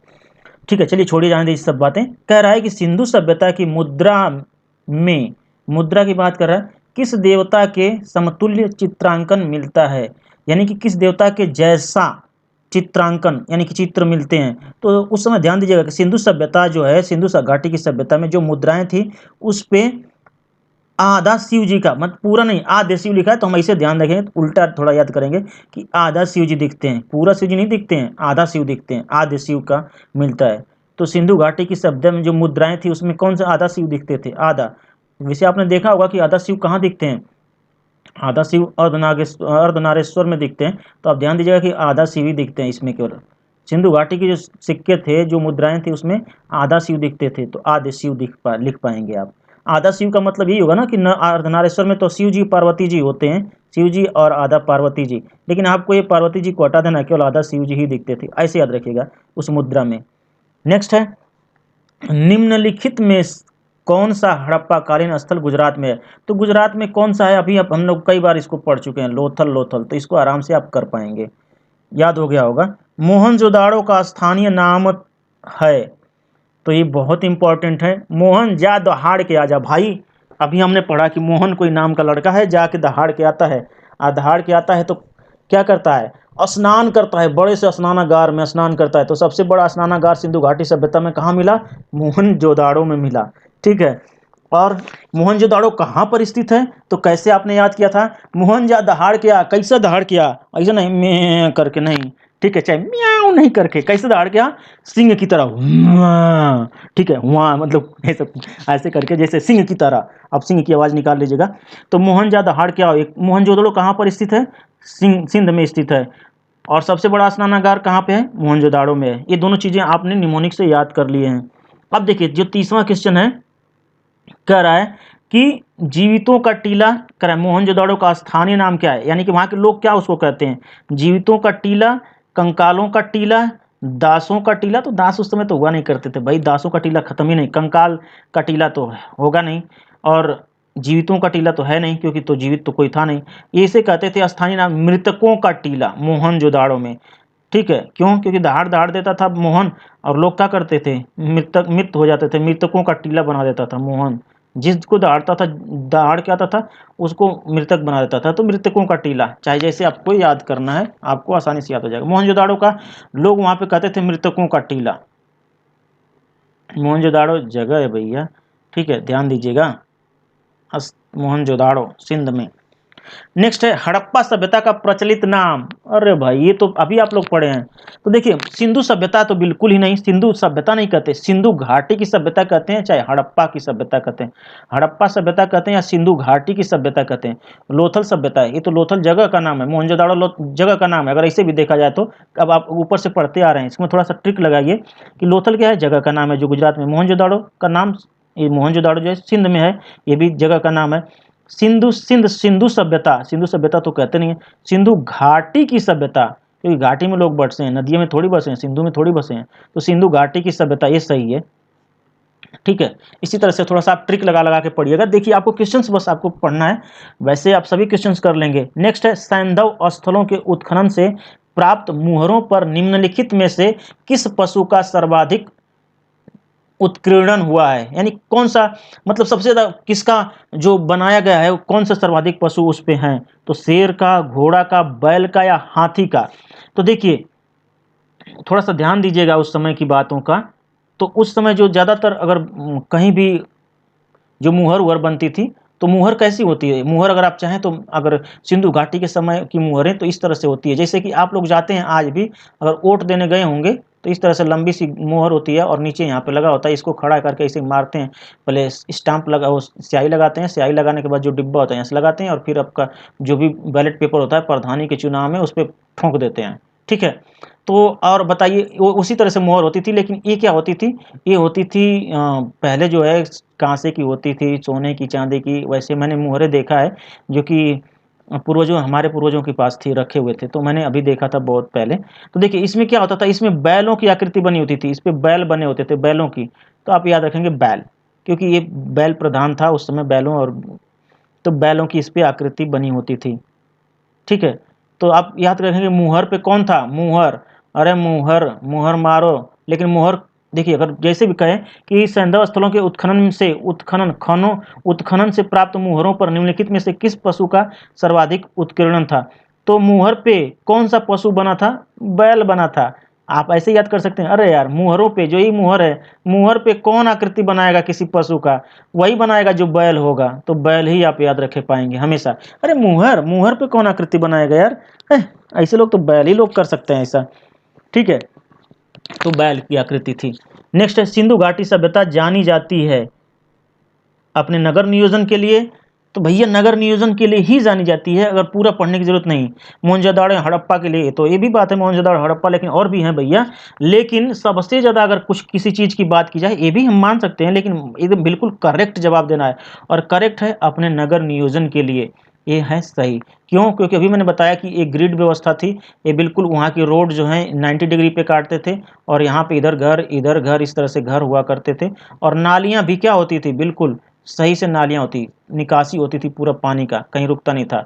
ऊपर यहाँ पे बीच में जो लोग रहते थे, ऊंचाई पे रहते थे, उनको सिटाडल कहते थे, वो हम देखेंगे जब हम पढ़ेंगे या क्वेश्चन में आएगा तो देखेंगे, नहीं तो जब इसको डिटेल पढ़ेंगे तो देखेंगे, वो सारी चीज़ें आपको याद करा दूंगा मैं डिटेल में भी, ठीक है। अगर आपने मेरे से जुड़े हैं, आप मेरे पे भरोसा करके, तो ज़रूर आपके क्वेश्चंस में आंसर पकड़ने की कला मैं आपको बता दूंगा, साथ ही साथ इसको मैं डिटेल में बनाऊंगा, पढ़ाऊंगा आपको, पूरा जितना सिलेबस है सिलेबस कंप्लीट कराऊंगा, चाहे वो कोई भी सब्जेक्ट हो, हिस्ट्री का कराऊंगा सबसे पहले। नेक्स्ट देखिए, कह रहा है सिंधु सभ्यता का कौन सा स्थान भारत में स्थित है, तो मोहनजोदाड़ो सिंध में, इनमें से कोई नहीं, कैसे कहे कोई नहीं भैया, अभी इधर मत जाइएगा। हड़प्पा, हड़प्पा भी हमारे यहाँ नहीं है, कहाँ पर है भैया हड़प्पा, आप कमेंट में बताइए, ठीक है। ये जो है कहाँ पर है कमेंट में बताइए, भी पाकिस्तान में है। और लोथल, लोथल कई बार सुन रहे हैं, गुजरात में, जब गुजरात में लोथल है तो यही गुजरात हमारा भारत में है कि नहीं, आप थोड़ा सा कमेंट में बताइएगा, तो गुजरात कहाँ है भारत में है, तो यही हमारा है, सबसे पहले यही दिख गया, मार दीजिए टिक उठा के धाए से। देखिए नेक्स्ट है भारत में खोजा गया सबसे पहला पुराना शहर था, तो उस समय क्या था, भारत में खोजा गया सबसे पहला पुराना शहर था, तो जब हमारा देश था भारत, ये सही भी है, सबसे पुराना, देखिए हम इस समय अगर वर्तमान की बात की जाए तो पंजाब, चूंकि सिंधु घाटी सभ्यता थी पहले, यही करेक्ट आंसर है, सॉरी फॉर दैट, ठीक है। वैसे देख करके मार दे सकते थे इसको, लेकिन रावी नदी के तट पे, रावी नदी के किनारे है हड़प्पा, तो इसको ही आप टिक करेंगे। क्यों, क्योंकि जब हमारा देश आज़ाद हुआ था, आज़ादी के बाद भारत पाकिस्तान में बंटवारा हुआ, लेकिन कर भारत में खोजा गया सबसे पहला पुराना शहर, ठीक है, सबसे पहला और पुराना शहर, तो पहले जो हमारा प्यारा भारत है, अगर इस तरह से देखा जाए, मान लीजिए कि हम पूरा नहीं बना रहे हैं इस तरह से, ये पापी पाकिस्तान है और ये अफगानिस्तान है, और ये रावी नदी बह रही है, तो रावी नदी सतलज ब्यास ये सब जा करके यहाँ पे मिल ली जाती है सिंध नदी में, तो रावी नदी, और ये जो अगर चला भी गया कुछ एरिया हमारा, तो क्या है बंटवारे के बाद गया है, तो हड़प्पा, जो हड़प्पा सभ्यता है, हड़प्पा सबसे पुराना था, क्योंकि तब हमारा पूरा भारत ये यहाँ से यहाँ तक था, म्यांमार तक था, तो यही कह रहा है कि भारत में खोजा गया सबसे पहला पुराना शहर था, तो कौन सा था, हड़प्पा था। बस याद कैसे रखेंगे कि भारत में जो सबसे पहले पुराना शहर था उसको हड़प लिया किसी ने, हड़प लिया हड़प्पा, ठीक है। नेक्स्ट देखिए, भारत में चांदी की उपलब्धता के प्राचीनतम साक्ष्य मिलते हैं, तो ये कोई जरूरी नहीं है, तो बस थोड़ा सा पढ़ने लायक क्वेश्चंस हैं, और आप कभी भी थोड़ा सा अगर पढ़ते जाते हैं तो इसको कोई ज़रूरी नहीं है। तो भारत में चांदी की उपलब्धता के प्राचीनतम साक्ष्य कहाँ मिले, तो साक्ष्य जो है चांदी कहीं भी मिली है, तो चांदी जो लोग पाते हैं वो लोग क्या करते हैं भैया, चांदी के लिए ना, चांदी हो या सोना हो, लोग हड़प लेते हैं, तो चांदी की बात या चांदी की जहाँ भी कहीं दिखा, जहाँ भी कहीं भी प्रमाण मिला, लोग उसको हड़प लेते हैं, हड़प लेते हैं, हड़प, तो हड़प्पा। चांदी का साक्ष्य हड़प्पा आप याद रखेंगे, चांदी हड़पला भैया, ठीक है। चलिए नेक्स्ट है, सिंधु सभ्यता के बारे में कौन सा कथन असत्य है? कहीं कहीं लिखेगा सत्य है, कहीं लिखेगा असत्य। असत्य, देखो नगरों में नालियों का सुदृढ़ व्यवस्था थी, बिल्कुल थी भैया, सही है, ये तो सही है, लेकिन असत्य की बात करा कि कौन सा गलत है उसको छांटिए। करा व्यापार और वाणिज्य उन्नत दिशा में था, ये भी सही है। और कह रहा है कि मातृ देवी की उपासना की जाती थी, सही बात है, मातृ देवी की उपासना की जाती थी, पूजा पाठ की जाती थी देवी देवताओं की, तो देवता ना लिखे तो कोई जरूरी नहीं है, देवी की तो की जाती थी, एक दिया तो सही लिखा है। लोग लोहे से परिचित थे, लोहा ही तो नहीं था उस समय, लोहे से परिचित नहीं थे, तो यही असत्य था, यही करना था। इसे पढ़ेंगे तब आपको पता चलेगा, इसमें निमोनिक बनाने की कोई ज़रूरत नहीं। ये बाकी ये देखिएगा, इसको मैं बता दूंगा निमोनिक के तौर पे कि सिंधु सभ्यता की उत्तरी सीमा क्या थी, सिंधु सभ्यता की दक्षिणी सीमा क्या थी, सिंधु सभ्यता की पूर्वी सीमा क्या थी, सिंधु सभ्यता की पश्चिमी सीमा क्या थी, ये सारी चीज़ें। तो इसमें करेक्ट आंसर है सबका सबसे मिला हुआ है। इसको हम बनाएंगे, वीडियो बनाएंगे तो इसको करा देंगे और आपको उसी समय याद करा देंगे, ठीक है। क्वेश्चन पूछता है मांडा किस नदी के किनारे स्थित था? तो देखिए मुझे लगता है कि पहले क्वेश्चंस कराने से पहले मुझे वीडियो बना देनी चाहिए थी, चलिए कोई नहीं, पहले हम इसी को कराते हैं। मांडा किस नदी के किनारे स्थित था? क्योंकि हम सीरीज देख रहे हैं, तो मांडा, मांडा जो है चेनाब नदी के किनारे स्थित था। अब याद कैसे करना है भैया, मांडा, मांडा से आप माड़ याद करेंगे, माड़, ठीक है, इसको हटा दीजिए, इसको हटा दीजिए, तो माड़ हो गया। आप जानते हैं कि चावल जब बनाती हैं औरतें घर में, तो क्या होता है उसमें का जो पानी से गाढ़ा सा पदार्थ हो जाता है सफ़ेद, उसे ही कहते हैं माड़ कहते हैं, चाहे मांडा कहिए, माड़। तो जब चावल बनेगा तभी चावल में से ही माड़ निकलेगा, बाकी और किसी चीज़ तो निकलेगा नहीं। लेकिन जो आप कैसे निकालते हैं, चना का निकाल देते हैं, अगर चना बना रहे हैं इसमें चना, तो चना से मांड निकाल देते हैं, तो मांडा, मांडा चना, चना मांडा, मांड कहाँ से निकालते हैं, चना से निकालते हैं, चना से चनाब पकड़ लेंगे आप करेक्टली, ठीक है। नेक्स्ट देखिए, हड़प्पा कालीन स्थल रोपण, रोपण जो कि पंजाब, किस नदी के किनारे स्थित है? जो पंजाब में है तो किस नदी के किनारे स्थित है? तो भैया पंजाब में कौन सी नदी बहती है, अगर ये भी आप ध्यान दें तो पंजाब में कौन सी नदी बहती है? सतलज नदी बहती है, तो सतलज करेक्ट है। याद कैसे रखेंगे, रोपणी, रोपणी जो रोपण करते हैं, रोपण करते हैं पंजाब में, वो कहाँ करते हैं, वो जल में करते हैं। पंजाब में जो रोपण होता है वो जल में होता है, चाहे रोपण कहाँ होता है, रोपण जैसे ही कर दें तो रोपण कहाँ करते हैं, अगर आप रोपण करते हैं तो सूखे सूखे में जगह, अगर एक खेत है, मान लीजिए कि यहाँ पे खेत है और खेत में अगर रोपणी करना है, रोपण करना है, धान की बुआई करनी है, रोपण करना है, तो इसमें क्या पड़ेंगे, जल भरेंगे, बिना जल के तो रोपणी होगी नहीं। तो रोपण जहाँ भी आ जाए रोपण, तो नदी कौन सी है, जल, सतलज, जल आप केवल याद रखेंगे, तो जल से हो जाएगा सतलज, ठीक है, रोपण जल में करते हैं। नेक्स्ट है, हड़प्पा में एक उन्नत जल प्रबंधन प्रणाली का पता चलता है। हड़प्पा में एक उन्नत जल प्रबंधन प्रणाली का पता चलता है, आगे डॉट डॉट डॉट डॉट। अब देखिए यहाँ पर क्या है, कहाँ पर था, लोथल में था कि आलमगीरपुर में था, कालीबंगन में था या धौलावीरा में था, ये सारी चीज़ें यहाँ पर दिया गया है। तो देखिए हड़प्पा में उन्नत जल प्रबंधन, जल प्रबंधन, जल का प्रबंधन, जल का मैनेजमेंट, जहाँ पे जल जो है आराम से निकल जाते हैं। तो जल कहाँ निकल जाते हैं, जहाँ पे अगर आप जल को कब बाहर निकालते हैं, पहले धोला भैया तब जल को गिरावा, चाहे बाहर निकाला, ठीक है, आप इस तरह से करें।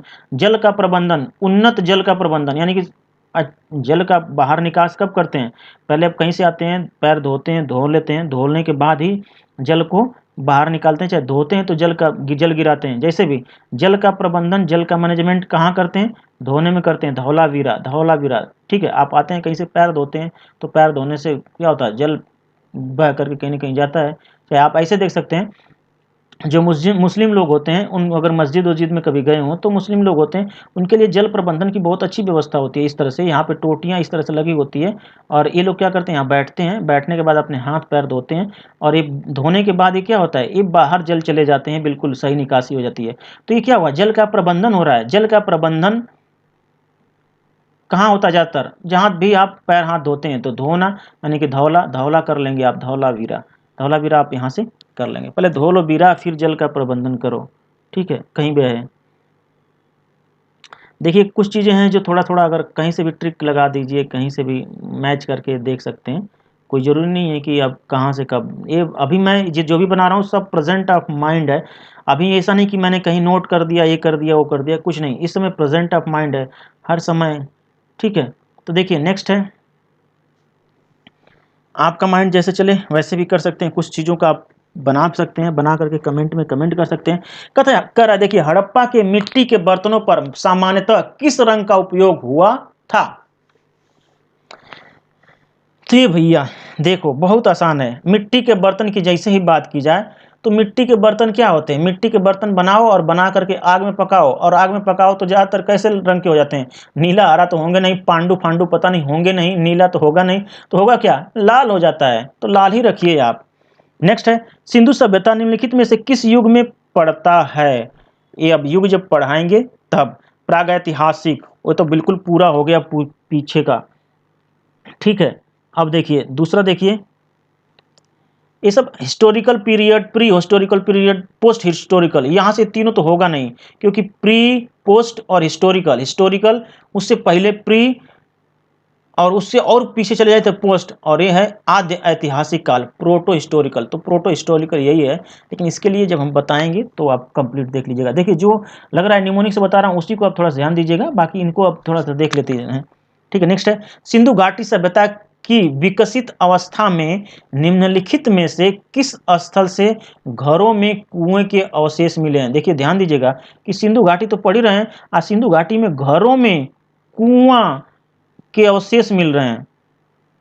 अरे बाप रे, ये तो बड़ा गड़बड़ चीज है, कुआं मिल रहे हैं घरों में, तो कैसे याद रखेंगे कि घरों में कुएं का अवशेष कहां पे मिला है? तो जहां आप ध्यान दीजिएगा कि कुआं, कुआं आपने कहा, अभी ध्यान दिया कि स्नानागार, स्नानागार है ये, कहाँ था स्नानागार? सबसे बड़ा स्नानागार कहाँ पाया जाता था? मोहनजोदाड़ो में पाया जाता था। तो जहाँ पे पानी की बात की जाए, स्नान कर रहे हैं, तो स्नान कर रहे हैं तो आप ध्यान भी दीजिएगा, स्नानागार मोहनजोदाड़ो में है, तो स्नान कैसे कर रहे हैं? कुएं से पानी खींच करके कर रहे हैं, तो मोहनजोदाड़ो में ही आप इसको याद रखेंगे कि मोहनजोदाड़ो, मोहन जा दहाड़ दहाड़ के आ जा, कुएं से पानी खींच के नहा ले, चाहे जैसे भी याद करिए कि जहाँ स्नान करने की बात आए वो तुरंत मोहनजोदाड़ो, और कुएं से पानी खींच करके क्या कर रहे हैं आप? स्नान कर रहे हैं, तो स्नान कर रहे हैं तो कहाँ पे होगा? मोहनजोदाड़ो में ही होगा। यूपी पीसीएस का सवाल था, 2004 में आया था, और भी ऐसे पूछता है। तो जहाँ कुआं की बात आ जाए वहाँ तुरंत मोहनजोदाड़ो, जहाँ स्नानागार की बात आ जाए वहाँ पे दहाड़ो, क्योंकि ये दहाड़ दहाड़ करके इतना बेचारा गर्म हो जाता है इसका दिमाग कि जा दहाड़ के आ जा लेकिन नहा ले भैया, तो कुएं से पानी खींच के नहा ले, घर में आए तो घर में कुएं से पानी खींच के नहा ले, नहीं तो सामूहिक रूप से नहाना है तो जाके स्नानागार में नहा लो। देखिए नेक्स्ट है, सिंधु घाटी सभ्यता की खोज निकालने में जिन दो भारतीयों का नाम जुड़ा है वे हैं। तो देखिए कहीं जैसे दयाराम साहनी को याद रखिएगा, अगर इसी को याद रखते हैं तो सब कुछ याद हो जाएगा। दयाराम साहनी और राखल दास बनर्जी। एक रंगपुर, ये रंगपुर एक जगह है, रंगपुर, जहां हड़प्पा की समकालीन सभ्यता थी, यानी हड़प्पा जब चल रहा था उसी समय हड़प्पा की सभ्यता, यानी कि सिंधु घाटी सभ्यता, तो उसी समय रंगपुर में भी वही काम चल रहा था, खुदाई भी चल रही थी। तो रंगपुर कहाँ है? तो रंग जो है, रंग ना ज़्यादा लोग उत्तर प्रदेश के लोग दिखाते हैं, बहुत रंग दिखाते हैं, वैसे रंग नहीं दिखाते, दिखाएंगे ही भाई, शान से जीते हैं, रंग उत्तर प्रदेश के लोग दिखाते हैं। ठीक है, चाहे रंग उत्तर प्रदेश के लोग बहुत खेलते हैं, तो उत्तर प्रदेश आप ध्यान दीजिएगा। रंग सबसे ज़्यादा जनसंख्या अगर देखी जाए तो उत्तर प्रदेश की है, तो रंग तो दिखाएंगे ही दिखाएंगे। नेक्स्ट है, हड़प्पा एवं मोहनजोदाड़ो की पुरातात्विक खुदाई के प्रभारी थे। ये कई बार पूछा गया है, आप इसको ध्यान दीजिएगा। 47 कर रहा है कि हड़प्पा और मोहनजोदाड़ो, जो हड़प्पा सभ्यता थी रावी नदी के किनारे, और मोहनजोदाड़ो थी सिंध नदी के किनारे, सिंध में थी, कि पुरातात्विक खुदाई के प्रभारी थे। तो इसके प्रभारी थे सर जॉन मार्शल, ये इंपॉर्टेंट है। ठीक है, और इसके प्रभारी थे, यानी कि अध्यक्ष कह सकते हैं, प्रभारी, और वो लोग जो थे दयाराम साहनी और राखल दास बनर्जी, वो लोग मेन कार्यकर्ता थे। तो देखिए इसको याद रखेगा, सर जॉन मार्शल याद रखेगा। नेक्स्ट है, निम्न में से किस पशु की आकृति जो मुहर पर मिली है? अच्छा भाई, जिससे ज्ञात होता है कि सिंधु घाटी एवं मेसोपोटामिया की सभ्यताओं के मध्य व्यापारिक संबंध थे। अब देखिए अगर आपने ध्यान दिया हो तो जैसे ही मुहर की बात की जाए तो मुहर पे कोई आकृति बनाता है जी? नहीं बनाता है। कौन बनाता है? अरे बैल लोग बनाते हैं। तो किसकी आकृति थी? बैल की। तो बैल आप डायरेक्ट मारिए फटाफट। इसी तरह से क्वेश्चंस आपको पूरा पढ़ने की जरूरत नहीं है, ऐसे देखने की जरूरत है। सिंधु घाटी के लोग विश्वास करते थे, कैसे करते थे? कर्म कांड में। अगर आप ध्यान दीजिए तो कर्म कांड तो करते ही नहीं थे, विश्वास ही नहीं करते थे वो लोग, ठीक है। किसमें करते थे? मातृशक्ति में। सिंधु घाटी के लोग मातृशक्ति, मातृशक्ति, देव शक्ति, मातृशक्ति, मातृतात्मक मातृशक्ति में विश्वास करते थे। आत्मा और ब्रह्म में नहीं, सब समान थे। वहाँ पे समान जहाँ पे होंगे वहाँ पे कर्मकांड कहाँ होगा? और वहाँ पे ब्राह्मण आत्मा और ब्रह्म की में कोई बात ही नहीं होगी, यज्ञ प्रणाली वहाँ पे मतलब ही नहीं होगा। सब लोग मातृशक्ति में, मातृ की, देवी माता की पूजा करते थे और देवता की पूजा करते थे। वो सारी चीजें आप लोग जानते हैं। तो मातृशक्ति प्रधान था वो। निम्नलिखित में कौन सा सिंधु स्थल समुद्र तट पर स्थित नहीं था? देखिए कौन सा ये जो है निम्नलिखित में से कौन सा सिंधु स्थल समुद्र तट पे, जो कि समुद्र के किनारे नहीं था? तो देखिए लोथल जो गुजरात में, ये तो समुद्र के किनारे वैसे ही था। आप अगर चाहें तो इसको तुरंत देख सकते हैं।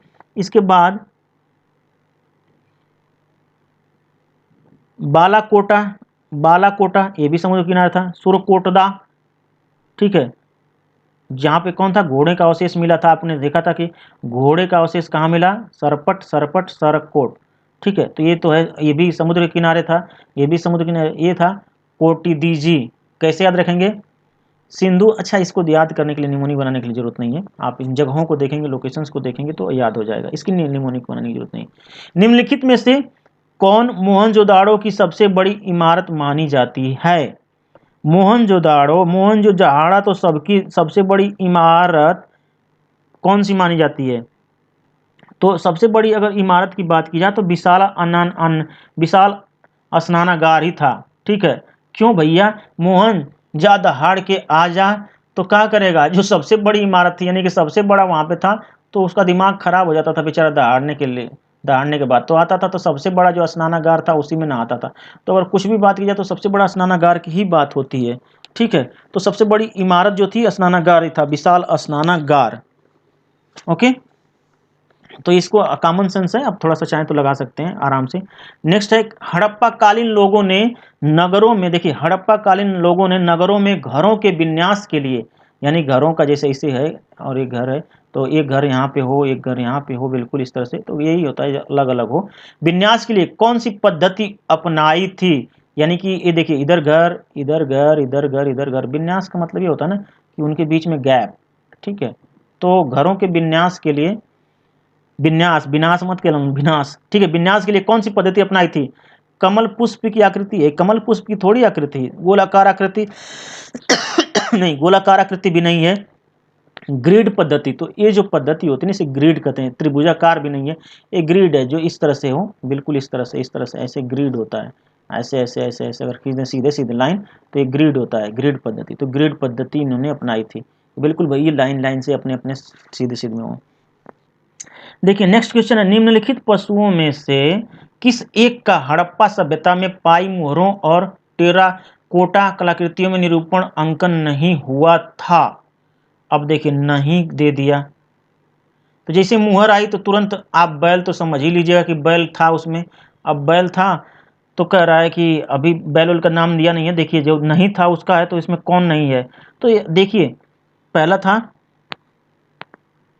हाथी, गैंडा, बाघ। बाघ तक के तो सीमित है, सब कुछ था उसमें, लेकिन शेर नहीं था। शेर की कहीं बात नहीं की गई है, तो आप ध्यान दीजिएगा, मुहर पे शेर नहीं, शेर पे शेर नहीं। शेर लोग मुहर मुहर पे कोई भी आकृति, मुहर पे बैल लोग आकृति बनाते हैं, लेकिन मुहर पे आकृति शेर नहीं बनाते हैं। तो जहां भी आए कि शेर की आकृति, तो शेर समझ लीजिएगा कि मुहर पे आकृति कौन नहीं बनाता है? शेर लोग। क्यों? शेर लोग तो ऐसे ही इसका यूज कर ले हैं भैया मुहर का, लेकिन बैल लोग बनाते हैं आकृति। तो बैल हो गया, हाथी हो गया, गैंडा, बाघे सब रहेंगे, लेकिन शेर नहीं रहेगा। कौन नहीं रहेगा? हमेशा याद रखिएगा कि मुहर पे आकृति शेर लोग नहीं बनाते हैं। तो बस एक ही याद रखिएगा, बाकी आपको सब याद रहेगा। नेक्स्ट है, हड़प्पा वासी किस धातु से परिचित नहीं थे? तो देखिए अभी मैंने बताया कई बार, हड़प्पा जो है लोहा से नहीं परिचित थे। लोहा लोहा बार बार चिल्ला चिल्ला करके शुरू से ही चलता आ रहा है क्वेश्चन। सोना एवं चांदी, टीन एवं शीशा, तांबा एवं कांसा, ये सारे धीरे धीरे परिचित हो गए थे, लेकिन लोहा से नहीं थे। नेक्स्ट है, निम्नलिखित में से किस हड़प्पा कालीन स्थल से युगल सावधान का साक्ष्य मिलता है? युगल सावधान का साक्ष्य मिलता है। तो देखिए इसको आप याद कर लीजिएगा जैसे भी, ये लोथल है इसका करेक्ट आंसर, युगल सावधान का साक्ष्य मिलता है। तो इसको जब पढ़ेंगे तब देखेंगे। कपास का उत्पादन सर्वप्रथम सिंधु क्षेत्र में हुआ, जिसे ग्रीक या यूनान के लोग किस नाम से पुकारे। तो कपास को ग्रीक और यूनान जो है, कपास को सिंधु क्षेत्र में सबसे पहले हुआ और ग्रीक और यूनान के लोग किस नाम से पुकारे। तो इसको ध्यान दीजिएगा, ये बहुत इंपॉर्टेंट है कि कपास को किस नाम से पुकारा जाता था। ठीक है, तो कपास को कपास जो कहते थे सिंडोन, सिंडोन कहते थे, याद रखेंगे। हड़प्पा के काल का तांबे का रथ किस स्थान से प्राप्त हुआ है। हड़प्पा के काल का तांबे का रथ, ध्यान दीजिएगा किस काल से, तो तांबे का रथ, जैसे ही तांबे का रथ आ जाए तो तांबे का रथ, जैसे कहें तांबे का रथ, तो तांबे का रथ लोग दामाद को देते थे। आज क्या करते हैं, आज भी देते हैं ना, जब शादी वादी होती है तो अंगूठी चैन देते हैं, तो उस समय क्या करते थे, तांबे का रथ देते थे। ऐसा आपके मन में रहना चाहिए कि तांबे का रथ, अच्छा तांबे का रथ दामाद को देते थे हड़प्पा काल में, चाहे सिंधु घाटी की सभ्यता में दामाद को, तो दहमाबाद आप याद कर पाएंगे। ठीक है, आज भी देते हैं, चांदी के बर्तन सोने के बर्तन देते हैं जो पैसे वाले हैं, तो आप ऐसे ही रखेंगे। चांदी का रथ किसको देते थे, दामाद को देते थे, दहमाबाद आप याद कर पाएंगे। हड़प्पा वासी किन किन धातुओं का आयात करते थे। अब दिया है चांदी का, टीन का, सोना का। अब इनमें से एक, दो या तीन, तो ये तीनों करते थे। चांदी भी जानते थे, टीन भी जानते थे, सोना भी जानते थे, लेकिन लोहा नहीं जानते थे। तीनों का आयात करते थे। ये सारी चीज़ें जब पढ़ेंगे आप तब आपको समझ में आएगी, इसको बताएंगे। बाकी जो निमोनिक बनाने लायक है वो मैं बना देता हूँ, उसको आप ध्यान दीजिएगा, निमोनिक वाले पे जरूर जोर दीजिएगा। बाकी ऐसे जो क्वेश्चंस हैं उनको मैं करा रहा हूँ कि चलिए एक बार देख लीजिए, नहीं तो कराने की जरूरत नहीं थी। जो निमोनिक बना रहा हूँ उसी को आप ध्यान दीजिएगा, उसे आप अच्छी तरह से उन क्वेश्चंस को आप जरूर याद रखिएगा। हड़प्पावासी लाजवर्द भवन निर्माण की सामग्री, एक भवन निर्माण की सामग्री है, का आयात कहाँ से करते थे। तो ये जो है हिंदुकुश क्षेत्र, हिंदुकुश पर्वत आप जानते हो, हिंदुकुश पर्वत, हिंदुकुश क्षेत्र के बाद खस्सा से करते थे। इसको जब पढ़ेंगे तब देखेंगे। नेक्स्ट है अफगानिस्तान स्थित सिंधु, अफगानिस्तान स्थित सिंधु सभ्यता से संबंधित स्थल है। अफगानिस्तान में कोई ऐसी जगह है ये जो सिंधु सभ्यता से मिलता जुलता है। ये देखिए ये बहुत इंपॉर्टेंट है। ठीक है, तो ये है यहाँ पे क्या दिया है, पहला मुंडीगाक और सुर्तगोई। ये जब पढ़ाऊंगा तो मैं आपको उसी समय याद करा दूंगा। अफगानिस्तान में दो ही जगह थी, मुंडीगाक और सुर्तगोई, ए और बी दोनों। नेक्स्ट है कौन कौन से नगर सिंधु सभ्यता के बंदरगाह नगर थे। बालाकोट, इनमें से सभी थे, सभी, बालाकोट भी थे, अलादीन थे, कुंतासी थे, सभी को देखेंगे लोकेशंस को तब जानेंगे। मोहनजोदाड़ो से प्राप्त पशुपति शिव आदि शिव मुहर में किन किन जानवरों का अंकन हुआ है। अब देखिए इनमें से सही हो जाएगा, इनमें से सभी हो जाएगा। क्यों, क्योंकि गैंडा और भैंसा हमने देखा, गैंडा का, भैंसा का, हिरन का, व्याघ्र का, बाघ जिसे कहते हैं बाघ का, और हाथी का। इनको ध्यान दीजिएगा, बाघ, हाथी, गैंडा, भैंस, हिरन, इनमें से सभी। अगर शेर दे देता तो शेर नहीं होता। कैसे याद रखेंगे, बाघ जिसे चीता कहते हैं, हाथी, गैंडा, भैंसा, हिरन, ये जो है पशुपति शिव जो की जो मुहरें मिली थी उस पर अंकित थे। अगर आप उसको फिगर देखेंगे तो आपको याद हो जाएगा, जब पढ़ाऊंगा तो मैं फिगर्स आपको दिखा करके सब चीज़ें बताऊंगा। किस हड़प्पा कालीन स्थल से नृत्य मुद्रा वाली यानी कि नृत्य करती हुई औरत जो थी वाली स्त्री का कांस्य मूर्ति प्राप्त हुई है। तो आप देखेंगे वो जो इमेज मैं दिखाऊंगा अभी, इसमें नहीं, आप चाहे सर्च मार सकते हैं कि जो नृत्य मुद्रा में है, यानी कि नृत्य करती डांसिंग गर्ल्स की किसकी मुझे कांसे की मूर्ति मिली है, कहाँ से मिली है वो देखिए ध्यान से, दिया है मोहनजोदाड़ो से। अब कैसे याद रखेंगे, मोहन दहाड़ के आता है तो डांसिंग गर्ल को देखता है, यानी कि गुस्सा हो जाता है, गुस्सा होने के बाद स्नानागार में स्नान करता है तो उसका दिमाग ठंडा हो जाता है, और दिमाग ठंडा करने के लिए डांसिंग गर्ल को दिखाते हैं कि डांस करती हुई गर्ल्स को देखता है। ठीक है, नृत्य करती हुई स्त्री को देखता है। तो नृत्य करती हुई स्त्री कहाँ मिली थी, मोहनजोदाड़ो में मिली थी, बस ये आप ध्यान रखिएगा। ठीक है, देखिए कितना अच्छा से कोरिलेट हो रहा है। नेक्स्ट है, कह रहा है कि किस हड़प्पा कालीन स्थल से पुजारी की प्रस्तर मूर्ति प्राप्त हुई है। तो पुजारी की प्रस्तर मूर्ति प्राप्त हुई है, वो भी हुई है मोहनजोदाड़ो से। याद कैसे रखेंगे, पुजारी की मूर्ति, पुजारी की मूर्ति मोहनजोदाड़ो से प्राप्त हुई। देखिएगा, आप चाहे तो निमोनिक बना सकते हैं, ठीक है।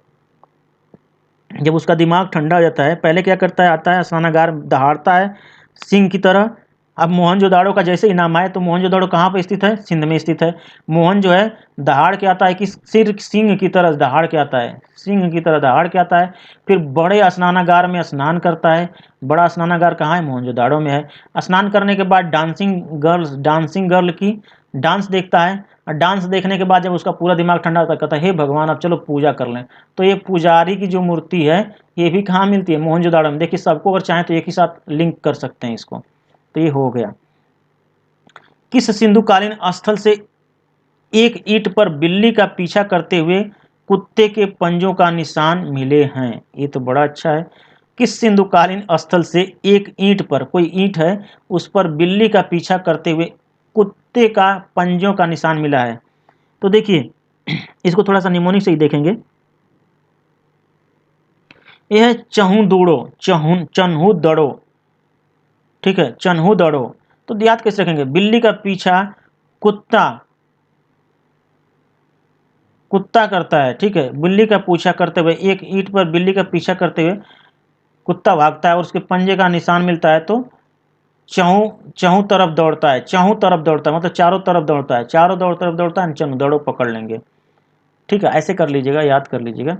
नेक्स्ट है, किस किस हड़प्पाकालीन स्थिति से प्राप्त जार पर चोंच में मछली दबाए चिड़िया एवं पेड़ के नीचे खड़ी लोमड़ी का चित्रांकन मिलता है, जो पंचतंत्र के लोमड़ी की कहानी के सादृश्य है।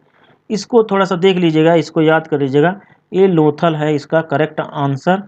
याद कैसे करेंगे, किस हड़प्पाकालीन स्थल से प्राप्त जार पर चोंच, जार है कोई इस तरह से, जार जो होता है ना, इस तरह से मिट्टी का जार कहिए, जार के जार पर चोंच में मछली दबाए, इस पे कोई है चिड़िया, एक पे चिड़िया बनी हुई है और चोंच में जो उसने अपने मछली को दबाई हुई है, एवं पेड़ के नीचे खड़ी लोमड़ी, और एक पेड़ है, पेड़ के नीचे खड़ी हुई लोमड़ी है, दोनों का चित्र मिलता है, जो पंचतंत्र के लोमड़ी की कहानी में, जो पंचतंत्र की कोई लोमड़ी कहानी है उसमें मिलता है। तो क्या है कि कोई जार है, जार पर एक चिड़िया है जो चोंच में मछली दबाई हुई है, और एक पेड़ है, पेड़ के नीचे लोमड़ी है। एक ऐसा जार पे ऐसा चित्र किस कहाँ पर मिलता है, ठीक है, कहाँ मिलता है, मोहनजोदाड़ो में या लोथल में। तो याद करिएगा लोथल में।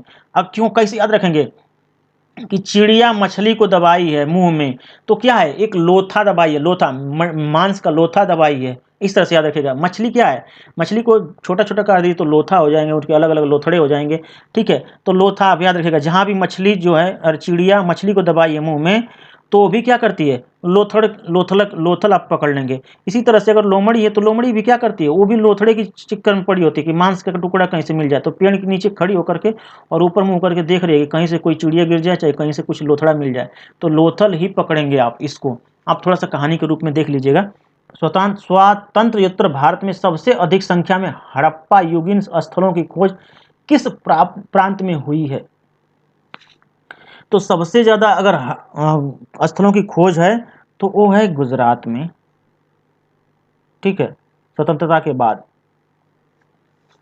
नेक्स्ट है, निम्नलिखित में से कौन सी फसल हड़प्पाकालीन लोगों का मुख्य खाद्यान्न नहीं थी, यानी कि उसमें वो मुख्य फसल नहीं थी।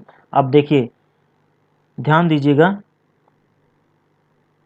तो चावल नहीं जानते थे, जौ बोते थे, दालें बोते थे, गेहूं बोते थे, लेकिन चावल नहीं जानते थे। तो हड़प्पा कालीन में क्या नहीं था, चावल नहीं था, बस ये ध्यान दीजिएगा। एक कथन दिया है, एक कारण दिया है, क्वेश्चन है और उसका एक कारण है, क्या सही है गलत है जो भी है, इस तरह से इसको ये देता है आपको। RO में देता है, RO और ये PCS लेवल में पूछते हैं इस तरह से क्वेश्चन, और IS लेवल में पूछता है। अगर आप इससे लोअर का कोई तैयारी कर रहे हैं तो आप इसे छोड़ सकते हैं, अदरवाइज आप इसकी तैयारी कर रहे हैं तो आप इसे देख सकते हैं। कह रहा है वे उत्खनन के दौरान प्रकट हुए थे। सही बात है, उत्खनन जब हुआ था तभी पता चला, नहीं तो नहीं पता चलता। तो ये पहला ही सही है, बाकी पढ़ने की ज़रूरत ही नहीं है। कह रहा है कि सिंधु घाटी सभ्यता के संदर्भ में निम्नलिखित कथनों पर विचार कीजिए। तो ये सारे कथन वाले तो इसमें कोई निमोनिक बनाने की जरूरत नहीं है, ठीक है, मेरे हिसाब से कोई जरूरत नहीं है। और ये देखिए सूची का मैच करना है तो इसमें भी कोई जरूरत नहीं है। ये है हड़प, इस तरह से क्वेश्चन आप हम याद करेंगे। कह रहा है कि हड़प्पा कालीन स्थलों में अभी तक किस धातु की प्राप्ति नहीं हुई है।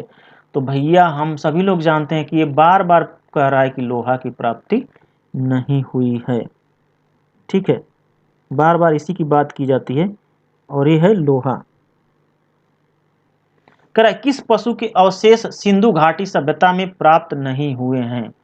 तो भाई क्या है, घोड़ा, गाय, हाथी, शेर। शेर का हम कहीं भी नाम जिक्र नहीं करते हैं और शेर कहीं मुद्राओं पे भी नहीं था। क्यों? क्योंकि शेर जो है मुद्राओं पे किसी चीज को अंकित नहीं कराते हैं। कौन कराता है? बैल लोग कराते हैं, तो मुद्राओं पे ज्यादातर बैल के मिलते थे। नेक्स्ट है चहुंदुड़ो एक उत्खनन का निर्देशन किया था। चन्हुदड़ो एक उत्खनन का निर्देशन किया था, मतलब चन्हुदड़ों के जो चन्हुदड़न थे, चन्हुदड़ों जो जगह है के उत्खनन का निर्देशन किया था। जो डायरेक्टर थे वो कौन थे, ये पूछा है। तो इसके थे J.H. मैके ने, J.H. मैके ने किया था इसको, ये है। तो ये सब नाम, थोड़ा ऐसा नाम याद करना पड़ेगा, ठीक है।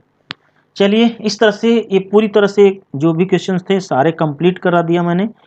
और अब देखेंगे नेक्स्ट चैप्टर वैदिक संस्कृति देखेंगे। वैदिक संस्कृति से आपको क्वेश्चंस अच्छे मिलेंगे। और इसके बाद जो इस तरह से क्वेश्चंस मैंने कराया, सिंधु घाटी सभ्यता। सिंधु घाटी सभ्यता देखिए एक ब्रॉड है, बहुत यहाँ से क्वेश्चंस आते हैं। आप इतने क्वेश्चंस को आप देख लीजिएगा, 75 क्वेश्चन है। बाकी और भी मैं इसको डीप में कराऊंगा पूरा। अभी तो ये सारे क्वेश्चंस आपको मिल रहे हैं। क्वेश्चंस के साथ साथ इसका जब मैं क्लास लूँगा तो उसमें सारी चीज़ें कि कौन कौन सी साइटें थी, किस साइटों पे क्या क्या मिला, वो सारी चीज़ें मैं आपको स्टेप बाय स्टेप बताऊंगा, ताकि आपको एक डीप नॉलेज हो जाए। और साथ ही के साथ उस समय जो भी निमोनिक की जरूरत पड़ेगी निमोनिक बना करके याद भी करा दूंगा। लेकिन प्रश्नों का उत्तर कैसे देते हैं क्वेश्चंस का, वो आपने देखा इसमें, और कैसे वहाँ तक पहुँच जाते हैं वो सारी चीज़ें आपने देखा। इसी तरह से आप भी अपने एग्ज़ाम में अप्रोच करिएगा, और हो सके तो आप अपने तरीके से इसमें और भी मॉडिफिकेशन कर सकते हैं, तो उसका यूज करिएगा। क्योंकि एग्ज़ाम आपको देना है, न कि मुझे देना है। अगर आप मेरे दिमाग से चलेंगे तो देखिए अच्छा स्टूडेंट वही होता है जो टीचर का दिमाग ले और साथ साथ कुछ अपना भी इंक्रीमेंट करे, तो और ज़्यादा सफलता मिलती है। लेकिन फिलहाल अगर आप जितना कर सकते हैं उतना करिए, जितना निमोनिक्स था उतना याद जरूर कर लीजिएगा। बाकी अगर नहीं भी याद करते हैं, उनमें से जो नाम थे, जैसे दयाराम साहनी थे, जॉन मार्शल का नाम था, जॉन मार्शल कौन थे, हड़प्पा और मोहनजोदड़ो की खुदाई के निर्देशक थे। इसी तरह से चन्हुदड़ो के कौन निर्देशक थे, J.H. मैके ने किया था। तो ये सारी चीज़ें थोड़ा सा याद रखिएगा, ठीक है। चलिए मिलते हैं नेक्स्ट वीडियो में। जय हिंद।